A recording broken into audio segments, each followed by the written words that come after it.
I'm Todd Purdum, the author of Something Wonderful, Rodgers and Hammerstein's Broadway Revolution, and it's a pleasure to be here today at Broadway.com.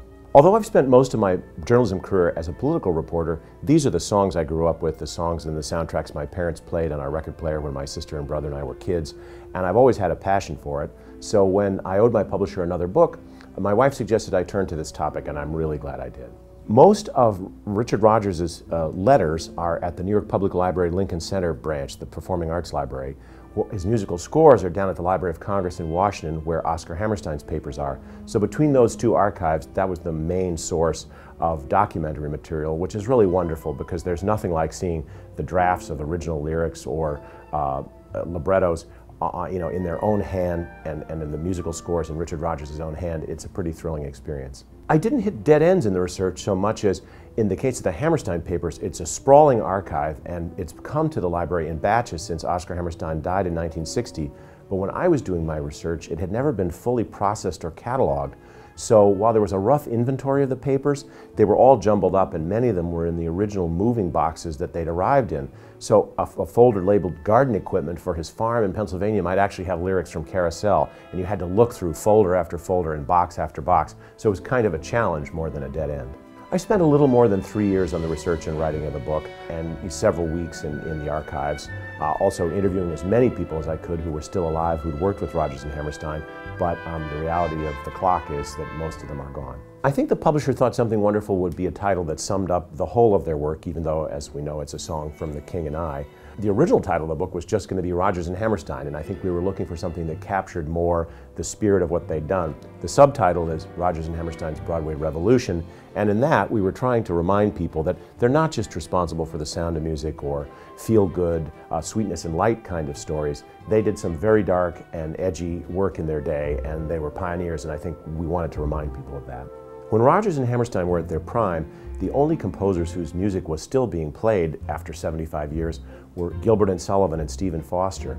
And I think their music has lasted as long as it has because it speaks to kind of timeless themes: love, friendship, family, the hopefulness of life, also the disappointments of life. And they really were great about describing the human condition in music and words. And it's become part of the fabric, sort of almost the soundtrack of American life, in the same way as the Star-Spangled Banner or Home on the Range. Almost everybody knows Rodgers and Hammerstein songs, at least some. I think there was a way in which they did know that, or they hoped that their work might last for a long time, because one of the things they did when they got together to collaborate in Oklahoma was to set up their own music publishing company so they could own the rights to their songs. And there I found some letters from Oscar Hammerstein to his oldest son, Bill, saying this will not only be a good property for me, but for you and hopefully for your grandchildren. And the truth is, the families have sold it, but this is a property that earns tens of millions of dollars a year and is going to continue to do so for the foreseeable future.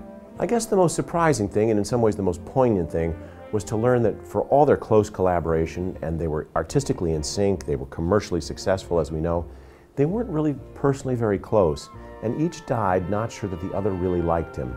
And I found that to be kind of sad after all the years that they'd worked together. It's an interesting question, the very term revival. We don't say that Shakespeare's having a revival of Hamlet or a revival of Much Ado About Nothing. There's just a new production. So I'm not sure why musical theater shouldn't just have a new production for each generation. We're having the new Carousel on Broadway right now. There's a touring company of Cinderella going around the country.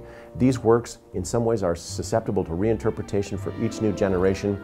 I don't see why Broadway audiences and theater audiences for another 75 years to come shouldn't be seeing these works. Will they land the same way they did when they came out? Will they always be interpreted the same way? No, but I think time has shown that they're worth revisiting, and when people do revisit them, they learn something new.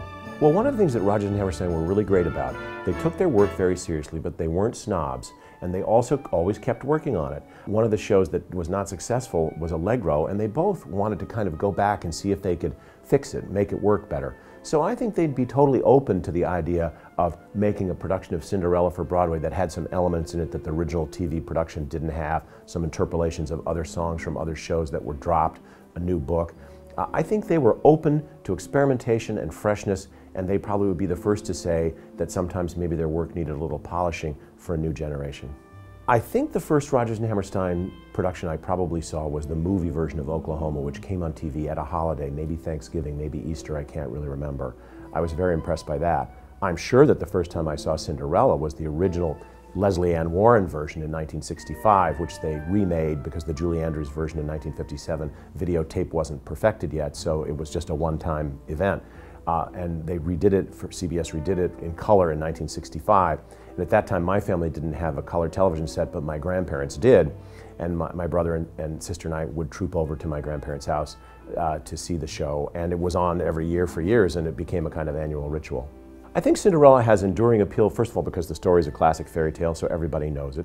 Secondly, the score is wonderful. The music is very bright and uplifting. It has comedy, it has pathos, it has sentimentality, it has the story of a poor girl triumphing in the end and living happily ever after, we hope, with her Prince Charming. And it's also pretty accessible. The music is very hummable, very singable.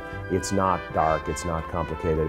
And I think probably it's perfect for student and amateur productions because it speaks to people with a story that they already know.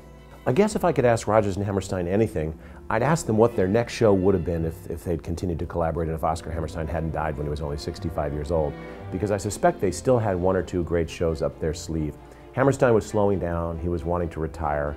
He had told people that even if he hadn't had cancer, he might not want to continue working. But I have to wonder what they might have still had inside their heads because the melodies and the words seem to spring from them so readily that I'd love to know what might have been next. Well, you know, it's hard for me to single out a favorite Rodgers and Hammerstein production. I can say that the first professional Broadway-style musical I ever saw was the National Touring Company of Maine in Chicago, starring Celeste Holm, who'd been the original Ado Annie in Oklahoma. And I was standing in the forecourt of the Shubert Theater with my mom and dad, and all the publicity pictures were there. And I looked at them and said, "Oh no, the show's in black and white?"